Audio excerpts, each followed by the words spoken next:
Jesus fala, né, com um místico que a gente deveria chamar várias vezes o Espírito Santo no dia através do coração imaculado da mãe dele, que a gente esquece, né?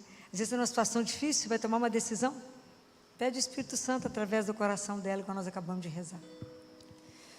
Muito bem, vamos rever algumas coisas do Evangelho de Mateus, quem está com a Bíblia, Mateus capítulo 16, a partir do versículo 21, que foi o Evangelho de domingo, para a gente conversar um pouquinho. O contexto desse Evangelho, vocês lembram, no outro domingo, Jesus estava lá em Cesareia de Filipe e perguntou para os discípulos que eles falavam que eram ele. Eles falaram, estão falando que o senhor é um profeta, Jeremias, João Batista, etc.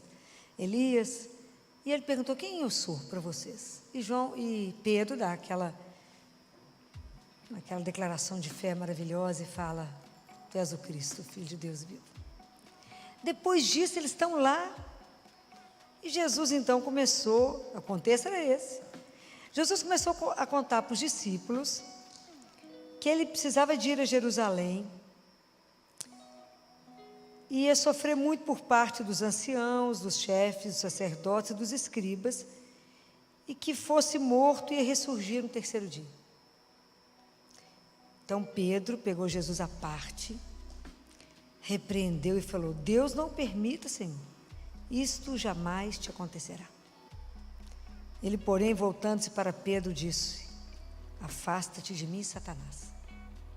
Tu me serves de pedra de tropeço, porque não pensas as coisas de Deus, mas as dos homens.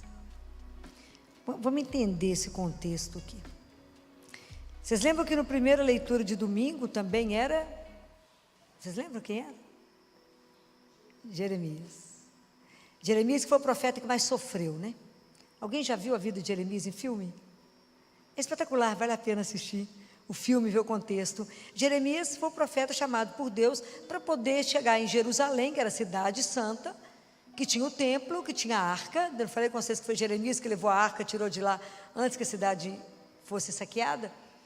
E falou com o povo, vocês estão andando no caminho errado, vocês estão fazendo tudo errado, Deus vai destruir, vai permitir que Babilônia invada aqui. Eles falaram, mentira, você está falando só o mal a nosso respeito, prenderam o coitado de Jeremias, puseram Jeremias numa cisterna, pintaram e bordaram com Jeremias. Então ele sofreu demais porque ele falou a verdade. E eles falaram, não tem problema nenhum, nós temos o templo. Basta ter o templo? Fazendo um outro parêntese, o Evangelho de domingo, de sábado, alguém assistiu missa sábado? Também eu vou perguntando para vocês, né? O que vocês assistiram sábado? Você lembra o Evangelho de sábado? Não? Foi a parábola dos talentos, né? Então, que o dono da propriedade pegou 3 homens e deu para um 10, outro 5, outro 1 talento. Então, se vocês lerem com atenção aquela parábola, vocês vão ver que os 3 conheciam o patrão, conheciam. Mas eles não tinham relacionamento com ele. Porque o terceiro, vocês lembram qual que é a frase que ele fala? Ele fala, ele tinha medo de Deus.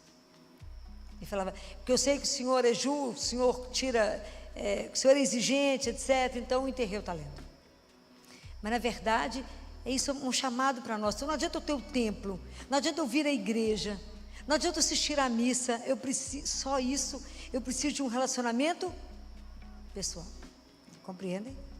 Então não adiantava só ter o templo, eles achavam que a segurança deles estava que tinha o templo. Os babilônios chegaram lá, acabaram com o templo, quebrou tudo, pôs fogo em tudo, destruiu tudo. Então por que Jesus até foi confundido com Jeremias? Porque Jesus também tinha que ir a Jerusalém e falar a mesma coisa. Jesus foi anunciar o reino de Deus. Jesus foi anunciar um reino de amor, de verdade, de igualdade. O pessoal aceitou? Não.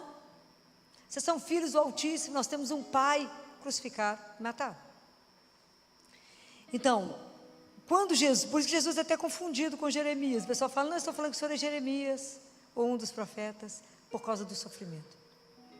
Então, vocês imaginem, Jesus conta tudo que vai acontecer, Pedro de uma ousadia que eu fico encantado com ele. Chama o Filho de Deus, o próprio Deus num canto e repreende.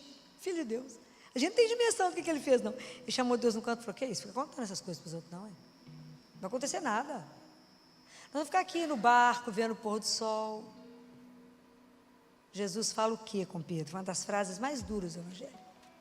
Afasta-te de mim, Satanás. Por quê? Vocês compreendem isso?